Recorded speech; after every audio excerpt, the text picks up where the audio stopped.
West End, 1200 metres, pick 6 time.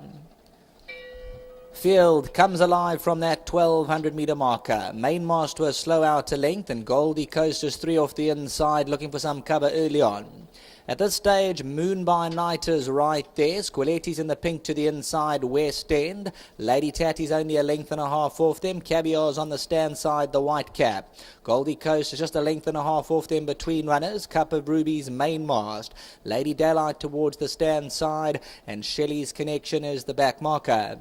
Caviar as they come to the 600, and Goldie Coast can wait no more. Goldie Coast on her own accord now moves up into the firing line and neck in it.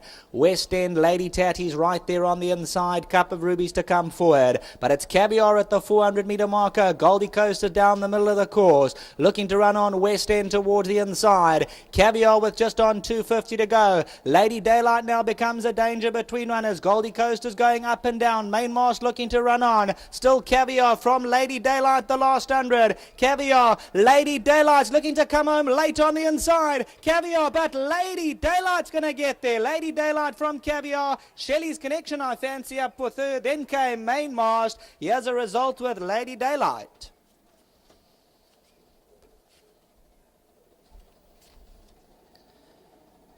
Well, another one off the track for a while. Number 12, Lady Daylight, just ricochets through late on. And this is the opening leg of the pick 6, and tickets are going to fall by the wayside here. This Daughter of Kahal from the Yoga's Governor stable started to come forward at the 250. Still had to get past Caviar, and Lady Daylight, she does so the last 50 metres. Caviar second. Shelley's Connection from the back end of the field. Mainmast, and then only Goldie Coast. West End behind these. Lady Tatty going down to the post there. So Caviar was just being sat on coming to the 300, and Lady Daylight now becomes the danger. Inside the last 250, Caviar was sticking tough, but Lady Daylight is now getting going, and just looking on the tote there, number 12, some 36 rand the win and 8 rand the place. So opening leg of the pick 6, if you had number 12 in there, Lady Daylight, keep that ticket very safe. There's still a couple of hard legs to come. Back to the studio.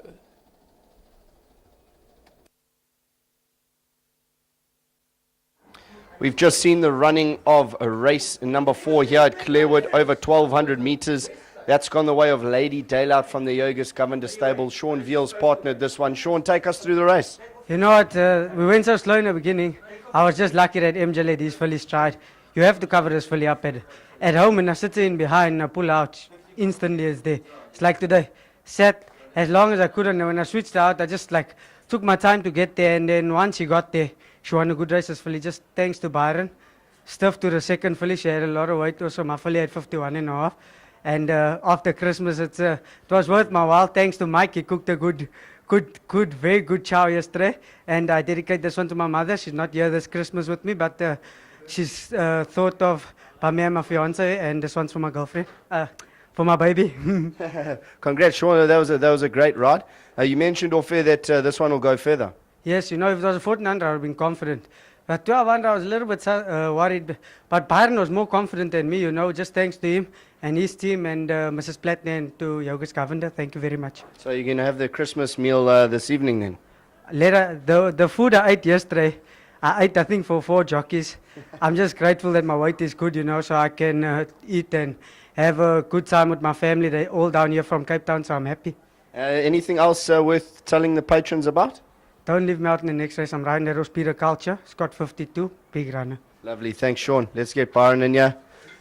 Byron, to be honest, I'm out of the pick 6. I'm out of the jackpots. I didn't include that. I didn't give it much of a chance coming off a rest. Yeah, Wes, look, she needed her last start. Obviously, she nearly had a year off, and she was always going to get tired in her last start, especially with the ground being so heavy. And her work, she had showed nice improvements in her work at home, and you know, work with stronger company at home, and she really makes it look easy. So we're quietly confident. Obviously, it was difficult in the conditions race today, but it was difficult to find races around the turn. She's been drawing wide, and we took our chances in this race. And full credit to Sean, the race worked out nicely for him. And Sean, see, like you also touched on that, it's working well at home. I think over a little bit extra, you'll see a lot more from this one.